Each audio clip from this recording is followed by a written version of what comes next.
বাংলা এবং বাঙালির জাতীয় জীবনে বৈষ্ণব সাহিত্য, চৈতন্য মহাপ্রভু এবং চৈতন্যদেবের জীবনের লীলাকে কেন্দ্র করে যে সাহিত্য গড়ে উঠেছিল তাকে বলা হয় বৈষ্ণব সাহিত্য। শ্রীচৈতন্যের জীবন এবং মতাদর্শের উপর ভিত্তি করে সেই সময় মানে চৈতন্য সময়কাল এবং তার পরবর্তীকালে একগুচ্ছ সাহিত্য রচিত হয়, এগুলোকে বলা হয় বৈষ্ণব সাহিত্য।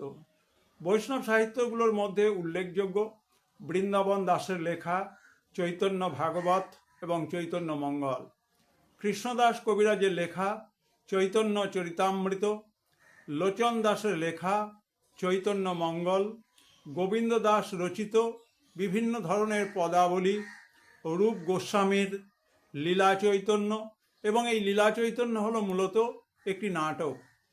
নাটকের আঙ্গিকে যারা ভক্ত, যারা শিষ্য, যারা ভক্ত নয়, শিষ্য নয়, সবার মধ্যে শ্রী চৈতন্যের প্রেম বিতরণ, বৈষ্ণব সাহিত্যের রস পরিবেশন মূল লক্ষ্য। সাহিত্য ছাড়াও 20 শতকে শ্রী চৈতন্যদেবের জীবনী নিয়ে কার্তিক চট্টোপাধ্যায় নীলাচলে মহাপ্রভু বলে চলচ্চিত্র তৈরি করেছিলেন। ওগো বিষ্ণুপ্রিয়া যাত্রাপালা আজও বাংলার ঘরে ঘরে মেয়েদের, মায়েদের কাছে অত্যন্ত সমাদৃত, এবং এর গ্রামোফোন রেকর্ড সাধারণ বাঙালির মনে স্থান করে নিয়েছিল। আমরা অবশ্যই আমাদের আজকে ইস্কন এবং চৈতন্য মহাপ্রভুর উপরে সামান্য ধারণা in the light off history ইতিহাসের ইউটিউব চ্যানেলে তুলে ধরলাম।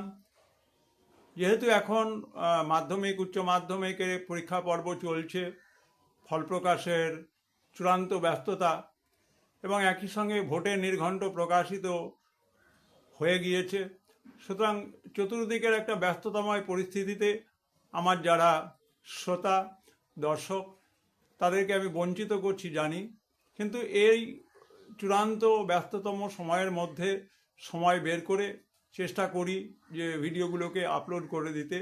আপনারা ভালো করে দেখবেন, সবাই ভালো থাকবেন, সুস্থ থাকবেন।